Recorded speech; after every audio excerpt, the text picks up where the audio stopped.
All right, Coach, you can start us off with some opening comments.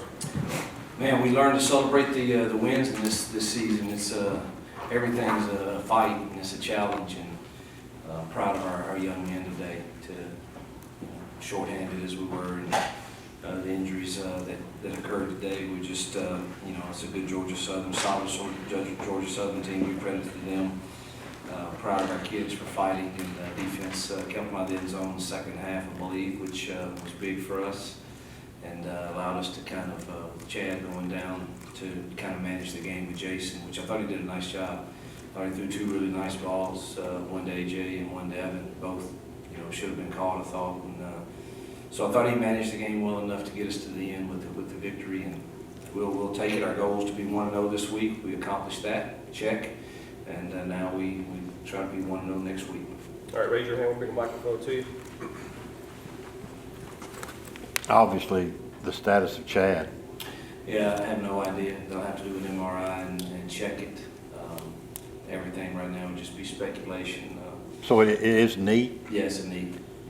They'll do an MRI tomorrow, and we'll see what that says.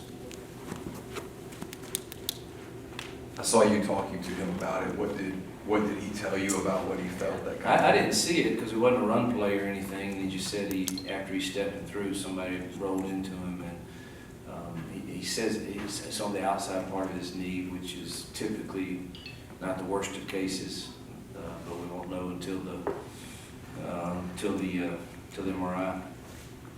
If Chad, worst case scenario, weren't able to play next week, I mean, what kind of confidence do you have in Jason, and do you kind of have trust him to handle everything if you need him to? You just have to see how the week goes. I mean, obviously he would get all the reps, getting ready, if that's the case. But we'll cross that bridge when it comes. But you'll have confidence to do whatever you're practicing next week for sure. Obviously, the other injury with John, just any initial prognosis at halftime you got, or what's the word?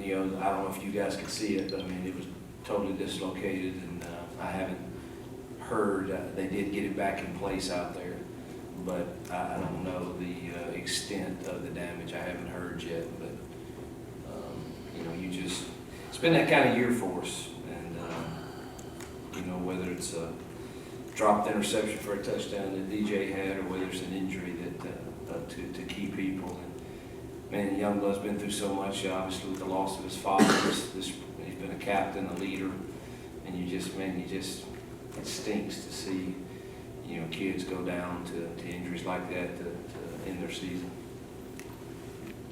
How did you feel about the way the offensive line finished the game in the second half? I thought, I think we rushed for close to 200 or so. So I thought we got first downs when we had to finish the game, and a lot of people are out of position, and kind of had to juggle things around.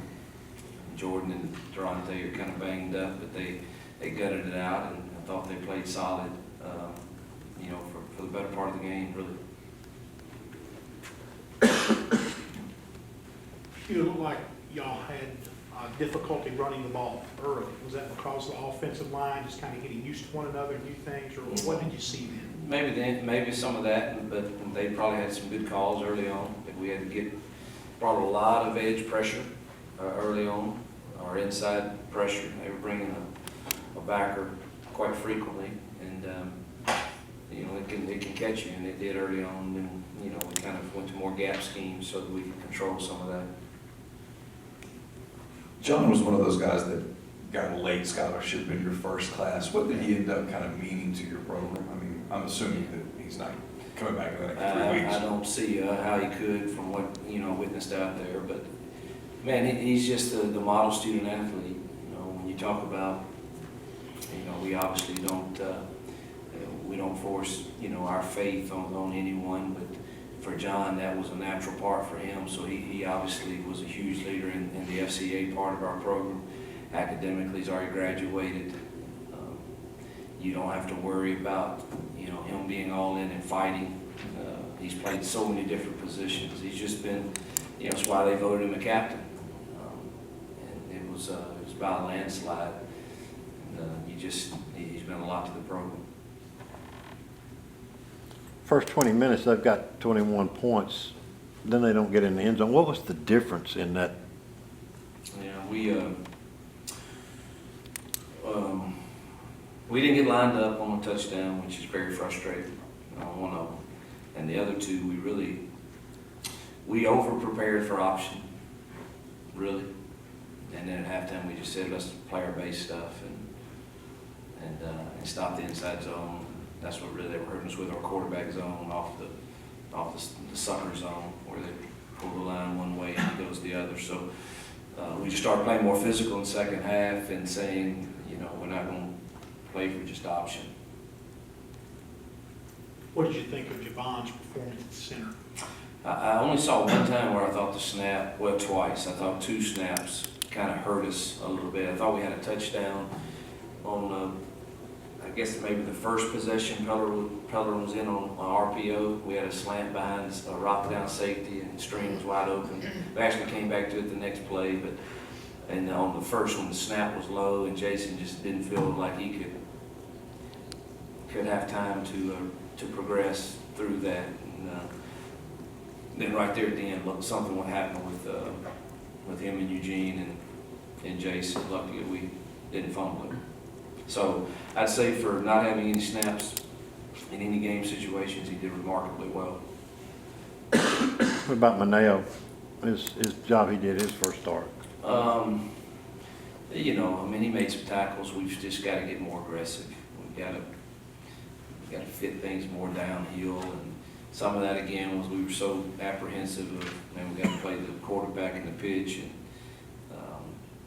so maybe the second half he did a little better. I'd like to see the film. Made a lot of tackles though, it seemed like.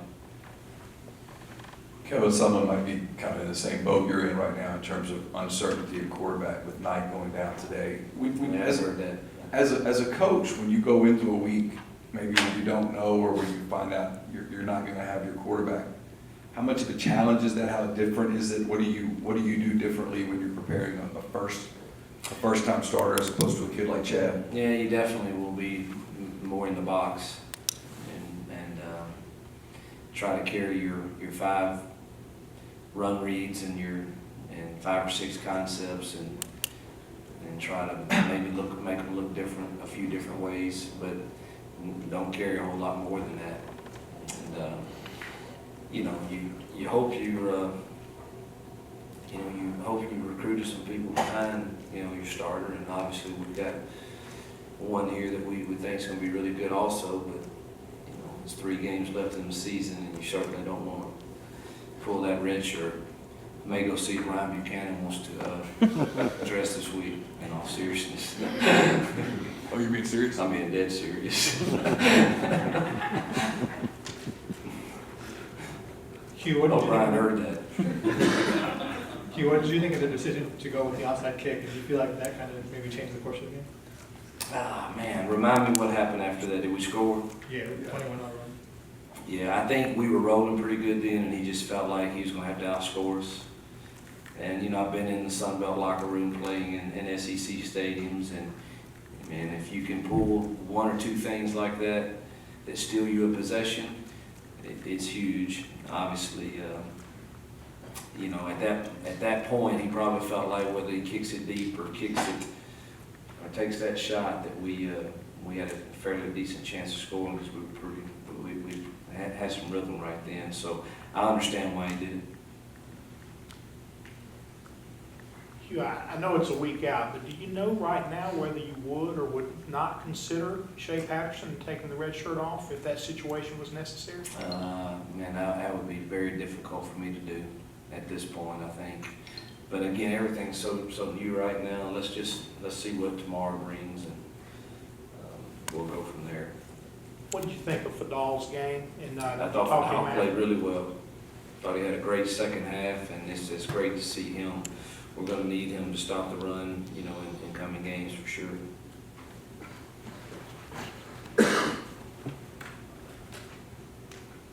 Coach, will you give me a few comments about Big Talbot Baez? I saw he was featured in the FCA magazine, and just a good kid. And can you give me a few comments? I know he's a special teamer and things like that, but can you give me some comments on him? He's a great kid. He absolutely, you want kids like that in your program. Our walk-on program has to be special, and it has to have kids, I believe, that really for a large portion of those walk-ons, have the same core values as we want portrayed here, because they can be the glue actually in a lot of areas in that locker room. And Talbot is exactly that. He's a total team guy. And I'm glad he's been able to experience this journey with us. All right, any questions up top?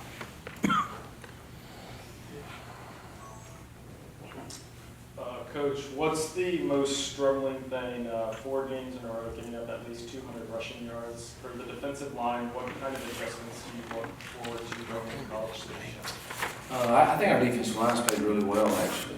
We were a little soft in the first half today because, again, we were trying to play our ends on quarterback and option. They were hurting us with inside runs. But the films we've seen over the last few games, our D-line's played really well. It's been more of the second level and third level guys playing a little soft or missing tackles or fitting it wrong. So we just got to continue to work on that. Thought Youngblood, we actually moved him to Mike linebacker today. I was real anxious he had a good week of practice and was anxious to see him play that. And unfortunately, I don't think he got but a couple snaps. All right, any other questions down low? All right, we'll have players in shortly.